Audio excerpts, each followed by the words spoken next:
दोस्तों, मैं कुछ दिनों से खबर सुन रहा हूँ साइलेंट हार्ट अटैक से कई लोगों की मौतें हो रही हैं और उनमें जो एज की रेंज है वो है 20 से लेकर 30 साल के बीच।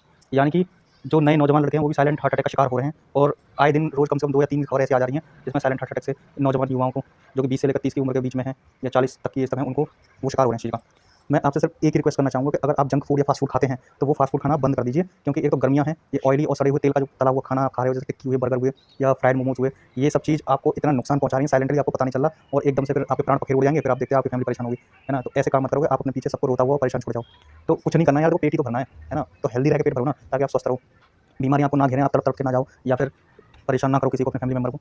तो सबसे पहली चीज़ है कि जंक फूड खाना छोड़ दो, जितने भी जंक फूड है ना वो सब खाना छोड़ो। अगर आपको खाने का इतना ही शौक है तो कभी-कभार आप अपने ही घर पर बना के, चाहे उल्टा-सीधा जैसे ही बने वो खाने की कोशिश करो। ऐसा नहीं है 1-2 बार गलत होगा, दोबारा में आपको सही बनाना है, क्योंकि नया तेल यूज़ करोगे हर बार जब भी आप बनाओगे तो उससे आपको ज़्यादा नुकसान नहीं होगा। ये सैचुरेटेड तेल होता है, बार-बार तला जाता है, वो ज़हर बन जाता है, जिसमें आपको तल के वो खाते हैं, पता नहीं क्या-क्या उसमें गंदगी होती है, ठीक है? और स्ट्रीट के पास में ये लोग बनाते हैं, कितनी धूल उड़ रही है आजकल, सब धूल जम्स वम्स कीटाणु-विटाणु सब उसमें जाते हैं। तो भैया ये सब खाना बंद कर दो। दूसरी चीज़, फल ज़्यादा से ज़्यादा खाओ इस टाइम पे, क्योंकि इस टाइम पे गर्मी की वजह से सारे न्यूट्रिएंट्स आपके निचोड़ लेता है, ये सूरज की गर्मी होती है, पसीने से पानी की कमी हो जाती है। ज़्यादा से ज़्यादा पानी पिएँ और पानी भी नल वाला, फ़िल्टर वाले पानी में इतने मिनरल्स और न्यूट्रिएंट्स वगैरह नहीं होते जो आपके शरीर की कमियों को पूरा कर दे। उसकी पूर्ति के लिए आपको नल का पानी ही पीना, और जो लोग सिटी वगैरह में रहते हैं तो वो उसके साथ है ना कुछ ज़रूरी न्यूट्रिएंट्स जो पानी में मौजूद नहीं है वो अलग से भी ले सकते हैं, उसकी पूर्ति ज़रूर करें और भरपूर मात्रा में पानी पिएँ।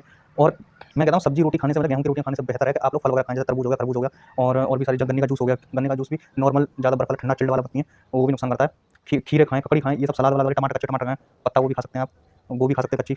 ये सब चीज़ें आपको फ़ायदा देंगी गर्मियों के टाइम में, आपके शरीर की सारी चीज़ों को। और जो भी आप चीज़ खाएँ कच्ची, चाहे वो खीरा हो कुछ भी, उसको अच्छे से पहले ऊपर से धो लें, काटने के बाद भी धोएँ और उससे पहले भी धोएँ, जिससे क्या है ना आपको जो भी उसपे केमिकल वगैरह लगे होते हैं वो सब छूट जाएँ। क्योंकि आजकल देखा होगा पपीते को केमिकल में डाल के उसे पकाया जाता है, तो पपीते के छिलके को अच्छे से मतलब ऊपर से धो लें, ताकि जब आप, कुछ लोग होते हैं ना काट के सीधा खाने लग जाते हैं और छिलका भी मुँह में चला जाता है, वो आपको बहुत नुकसान करेगा, वो ज़हर होता है।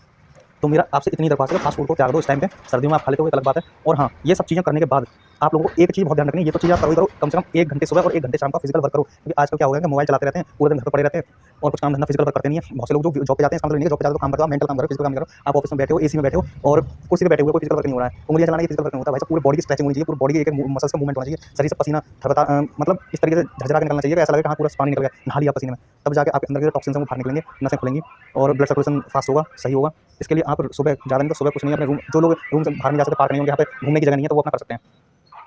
लोगों के रूम वगैरह हैं, जो रूम से बाहर नहीं जाते हैं, वो अपने रूम पर ही एक्सरसाइज कर सकते हैं, योगा कर सकते हैं और इतना इंटेंस करना है कि आपको एक बार पसीना निकलना चाहिए। शाम को हल्का-फुल्का कर लिया, सुबह इंटेंस कर लिया और शाम को अगर इंटेंस करें तो सुबह को हल्का-फुल्का कर लिया, मतलब करना ज़रूर है, 2 टाइम आपको सुबह शाम करना है, ठीक है? तो इससे क्या है ना आपको ब्लड सर्कुलेशन अच्छा होगा, पसीने से टॉक्सिन बाहर आएँगे। यही सबसे बड़ी दिक्कत है कि आपके शरीर से पसीना नहीं निकल रहा है, वही आपके शरीर में ज़हर बना रहा है, वही आपके साइलेंट हार्ट अटैक का कारण बना है। जब तक आप शरीर में से पसीना नहीं निकालेंगे, तब तक टॉक्सिन बाहर नहीं होंगे और ये चीज़ें होती रहेंगी, heart attack, silent heart attack, ये सब प्रॉब्लम बनती रहेंगी और भी बहुत सारी बीमारियाँ बनती हैं। इसलिए मैं कह रहा हूँ कि आप सब लोग इस चीज़ का खास ध्यान रखें कि आप एक्सरसाइज ज़रूर करें, खाना-पीना नॉर्मल रखें, एक्सरसाइज ज़रूर करें और पेट में ठूस-ठूस के ना भरें। इन गर्मियों में कम से कम खाएँ, क्योंकि गैस की प्रॉब्लम भी बन जाती है, गर्मियों में भक्का बनता है पेट के अंदर। जब आप ज़्यादा ठूस-ठूस के खा लेते हो, पच पाता नहीं है, पानी आप कम पीते हो, तो इसलिए ज़्यादा से ज़्यादा पानी पियो। इस टाइम पे जूस, पानी वगैरह ज़्यादा पियो और रोटी-सब्ज़ी कम खाओ।